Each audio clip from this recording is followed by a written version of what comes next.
Ramadan is the month of fasting, mercy, and forgiveness, a time when millions of Muslims give up food and drink for the sake of Allah, hoping for His rewards. But here's a question most people never ask themselves. What if your fasting isn't actually bringing you closer to Jannah? Because the truth is, not everyone who fasts will enter paradise.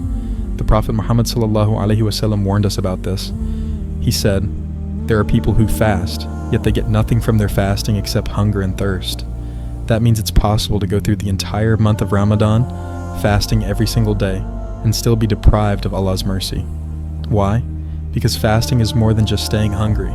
It's about your actions, your intentions, and what's in your heart. So before it's too late, let's uncover the 5 types of fasters who risk missing out on paradise, despite fasting. And most importantly, let's make sure we're not one of them. Number 1, the one who gossips and backbites while fasting. Let's be honest, fasting without controlling your tongue is like trying to fill a bucket with holes. Some people spend the entire day hungry and thirsty, thinking they're earning rewards, only to destroy their fast with their own words. The Prophet Muhammad ﷺ said, "Whoever does not give up false speech and evil actions, Allah is not in need of his leaving his food and drink." Let that sink in. Allah doesn't just want you to stop eating, He wants you to stop harming others with your words. But here's where it gets scary. Imagine fasting all day, feeling the hunger, counting the minutes until Maghrib, only to have your rewards wiped away because you spent the day gossiping about someone.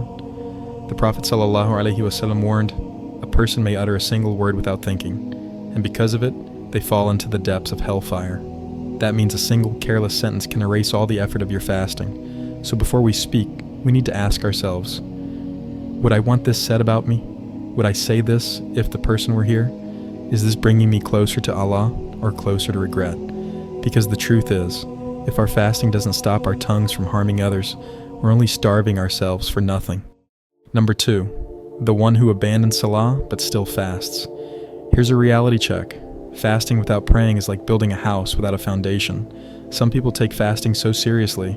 They wake up for suhoor, they count the hours, they make sure they don't take a single sip of water, but when it's time for Salah, nowhere to be found. But here's the shocking truth. The Prophet Muhammad ﷺ said, "The first thing a person will be questioned about on the Day of Judgment is their Salah. If it is good, the rest of their deeds will be good. But if it is bad, the rest of their deeds will be bad." Think about that. Before fasting, before charity, before anything else, Allah will ask about our Salah first. And here's something even scarier. The Prophet ﷺ also said, "Between a person and disbelief is the abandonment of Salah." That means skipping Salah is not just a small mistake. It's something that separates belief from disbelief. So what's the point of starving yourself all day, only to neglect the most important pillar of Islam after Shahada? Because here's the truth. Fasting without Salah is like trying to earn rewards while leaving the door to hellfire wide open. And if we're not praying, the real question is, are we fasting for Allah or just following tradition? Number 3, the one who holds grudges and refuses to forgive. Ramadan is the month of mercy and forgiveness. But some people, they fast all day while carrying a heart full of anger, resentment, and grudges. They refuse to forgive. They hold on to past hurts like a badge of honor. They say things like, "I'll never forget what they did to me." But here's the thing. How can we expect Allah to forgive us when we can't even forgive others? The Prophet Muhammad ﷺ said, "Show mercy to others, and Allah will show mercy to you. Forgive others, and Allah will forgive you." That means our own forgiveness from Allah depends on how we treat others. And here's where it gets even more serious. The Prophet ﷺ also said, "On Mondays and Thursdays the gates of paradise are opened, and Allah forgives every servant who does not associate partners with Him, except for the one who holds a grudge." It is said, "Hold back their forgiveness until they reconcile." That means even if you fast, pray, and worship Allah, if your heart is full of hatred, your forgiveness is delayed. And let's be real, is any grudge worth losing Jannah? Because on the Day of Judgment, no one will care about their ego. No one will care who was right or wrong. The only thing that will matter is, did Allah forgive us? So, if we want Allah's mercy this Ramadan, the first step is simple. Cleanse our hearts and let go of what's holding us back. Number 4, the one who fasts, but indulges in haram. Some people treat fasting like a part-time act of worship. They stay away from food and drink during the day, but the moment Maghrib arrives, it's back to business as usual. They avoid eating haram, but have no problem listening to haram. They won't drink water, but they'll watch things that corrupt their heart. They stay away from food, but indulge in sin without hesitation. And here's where it gets serious. The Prophet Muhammad ﷺ said, "How many people fast, yet gain nothing from their fasting except hunger and thirst?" That means fasting is not just about avoiding food, it's about avoiding everything that corrupts the soul.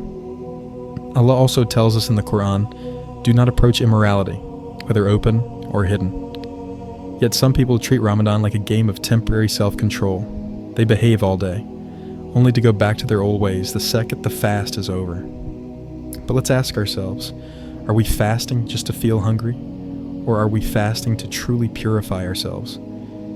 Because the reality is, if our fasting doesn't change us, then what was the point? Number 5, the one who seeks praise for their fasting.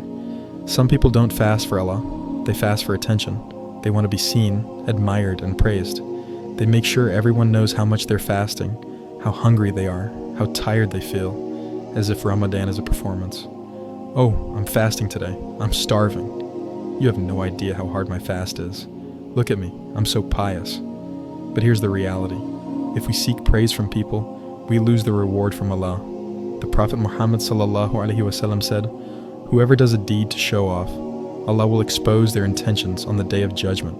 That means, if our fasting is just for likes, compliments, or recognition, then that's all we'll get. No reward, no blessings, nothing from Allah. And here's something even more serious. The Prophet ﷺ also told us about the first 3 people to be thrown into hellfire. One of them will be a person who did good deeds, just for the sake of praise. That means seeking admiration for worship is not a small mistake, it's a disaster. Because the truth is, Allah does not accept actions done for show. He only accepts what is done sincerely for Him. So before we fast, we should ask ourselves, am I doing this for Allah or for people? Would I still do this if no one knew? Is my heart seeking rewards or seeking attention? Because in the end, Allah does not look at our hunger. He looks at our sincerity. My dear brothers and sisters, Ramadan is a gift, an opportunity to be forgiven, purified, and elevated. But as we've seen, not everyone who fasts will receive that reward. Because fasting is not just about hunger, it's about changing our hearts, our habits, and our connection with Allah. And here's where it gets serious. The Prophet Muhammad ﷺ said, Jibreel alayhi salam came to me and said, "May he be destroyed, the one who witnesses Ramadan and is not forgiven." So I said, Ameen. Think about that for a second. Even the greatest angel, Jibreel alayhi salam, made dua against the person who lives through Ramadan, yet fails to gain Allah's forgiveness. And the Prophet ﷺ himself said Ameen. That means there's no greater loss than coming out of Ramadan the same way we entered it. Because in the end, it's not just about fasting, it's about transformation. So now ask yourself, am I fasting in a way that will bring me closer to Jannah? Or am I just going hungry without true change? The choice is ours. And the time to make that choice is right now, before it's too late. So today, make this simple dua. Ya Allah, let my fasting be a means of forgiveness, not just hunger. Purify my heart, accept my deeds, and make me among those who enter Jannah. And if this message touched your heart, comment below. Ya Allah, accept my fasting and forgive my sins. Your words might inspire someone else to seek Allah's mercy. And don't forget, liking and subscribing costs nothing, but it helps spread reminders that bring us all closer to Allah. May Allah grant us sincerity, forgive our shortcomings, and allow us to leave Ramadan as better believers than when we entered. Ameen.